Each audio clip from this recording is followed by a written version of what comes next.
they're both attractive, and I mean, you could really go quite a way. When I was hearing you explain it, I realized that this is reoccurring that almost begs to find an actual context there. So we should start looking for locations for this project. Maybe two, maybe an urban and a suburban.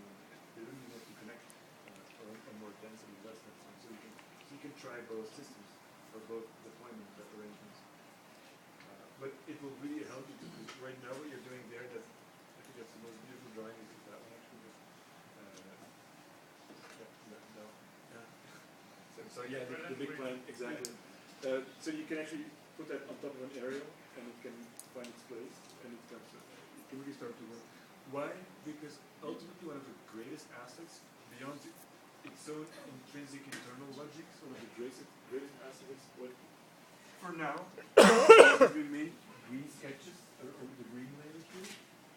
But the way how this snake organizes itself, so it really starts to identify not just random agricultural land, but actually rooms, maybe gigantic rooms, but it succeeds just by its own existence in giving definition to so much. That's really powerful. So I mean that's why for it to realize the potential expressed in the green layer, it needs to find the location, and then you can start to retake it back and try to. Are you going around the lake here? Yeah, and I guess from my point of view, I think that has, if I could choose which direction to go forward, I think this one has so much more latitude for kind of new opportunities and discovery. And the snake. Yeah. Because, well, it's a snake. So basically it can coil up if it wants to, it can stretch out if it wants to, it can lumber over a big rock if it wants to. It's mutable. Where this one, I think, even though it has a degree of flexibility, it has more stiffness as an organizational idea. And yeah, it's chanting a very, very pretty pattern. Make a nice rug, entry rug, isn't it? I'm totally, You're just staring at that. You know why? And I keep, every night I can't, I just keep, I want your answer. I'm totally seduced by the system one, and not for the very fundamental reason that it's not as flexible. Yet I think the variation, I think it's a very simple plan that's going to have some incredible manipulation in section. And I can imagine these pieces with two slabs come up and also an entire road system slips underneath this thing. But to me it's more interesting because it has to be much, much more rigorous. How do you make circulation work? How do these pieces engage with each other? What happens when the land drops away and these pieces keep going across? So you're going to have both a rigid system and site opportunities. And how do those two things now, how do you start to manipulate with a very limited set of tools? Right? Your slab does this, or it does this. That's it. Right. Yeah. What are the, within a fairly rigid plan, you're going to end up with a huge range of articulation. And to me, I find that much more seductive because it's you have less opportunities. Right? Yeah. Okay. So There's really two elements you got to tackle next with this. One is a parking. You were a little bit easy about it. So yeah, we could do parking on top of the roof. We could do it, But actually, if you're going to be as pragmatic as you guys are typically. We tried to go the other way, but this time because we got so bad last time.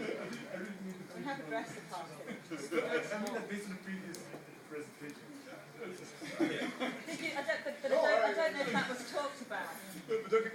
I know what you're saying. Can we take it to another level? This is fantastic. order. This is brilliant. What I mean is, if you're going to play the pragmatic intelligence that you possess by virtue of your experience, if you're going to keep that in the scheme, then for you to say that we'll do parking on the roof of the big blocks is not the best idea because you need to reinforce structure way before that. So that means that ideally you could realize your system, but put your parking yet somewhere else. Because it's all I understand. Sorry, you don't need to get. Yeah, sorry. But then the question is, because you could put it underneath your canopies. okay, that's one thing, that you ruin it for something else, you can put it there. If you put it in big patches along, let's say, okay, let's say it's a snake, if you put it in big, like, linear patches along it, it's too bad, because the amazing piece, the most amazing part is that you realize an immediate relation between the landscape, like really nature, and the building, and there is nothing in between. That's the power of the snake.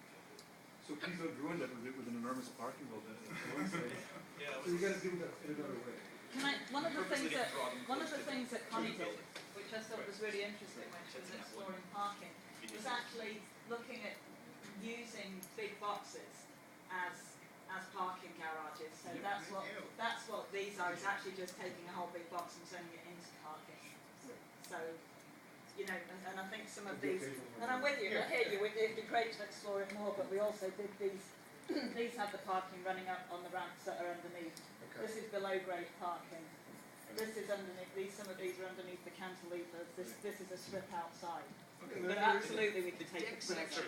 section works, we've just densified the column grid at the half points to get the loads to carry the parking if we needed to do it. Well, yeah, I mean, you could do, I think you do a kind of mezzanine level or whatever it is, but.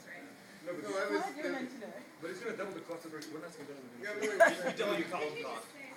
No, but I mean, well, I said it before, but I feel about this garden. These corners or these rooms, you can design without actually designing. If you just grab frames, or even half a frame, like a L, like one corner of a frame is enough to really design an enormous, beautiful. Well, I thought if you meant to play with kind of positive and negative, that a box is an open space, Yeah. you know, that it goes away, it's just walls and it's open, and then it's closed and it's open, so what would normally be positive is negative, and Sure. put that back and forth. We're not sure where the vertical walls are. No, but I'm sorry, I was not clear. I think what I mean is that I think your design should not just be the big box, but really also this piece. Absolutely. These spaces are also part of your design. Yes, yeah. And that's the amazing thing. You've earned the right to appropriate that for yourself.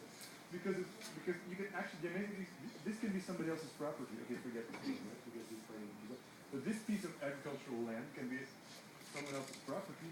Yet you can, because all of a sudden it has like all this frontage, you can really start to design it just by saying, okay, and we framed it, you've totally altered it without even touching it. So you have actually, you're really transforming this whole piece. And I want you to be really conscious as you, once you go back to the urban level, that it's not just solving the parking within here, but you actually created for yourself the opportunity to really give quality to a whole wide band. And that maybe there's like secondary road systems that will go like this, type. But it was kind of fun of that, too, is addressing what's happening around it, what Yeah. those spaces are, not just the box, but what's going through in between. The Yeah, I think implication of that's what a the very important form point, does. because I would just point to some of the urban studies in movement, pedestrian movement, behavior, vehicular movement, is you're really creating very cleverly different types of what we call concave spaces and convex spaces.